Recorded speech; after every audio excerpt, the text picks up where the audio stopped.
Достар, кодым ойыны бойынша алғаш рет әлем чемпионатына Қазақстан қосылып отыр мемлекеттердің арасына.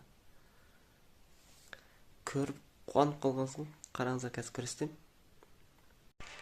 Қараңыздар достар, Call of Duty Mobile ойын ойнайтындар болатын болса, бүгін чемпионат басталды 19 сәуірге дейін. Осы 2026 жылы алғаш рет Қазақстан мемлекеті қосылып отыр.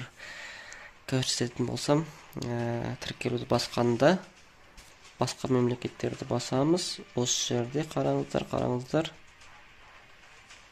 Қазір міне Қазақстан мемлекеті. Көріп қуанып қалғансың ғой. Бірақ бір кемшілігі болып отыр. Бұны таңдасақ, екі этап қана ойнай алады екенбіз, үшінші этап қойыта алмайды екенбіз. Сол ойланып отырмын.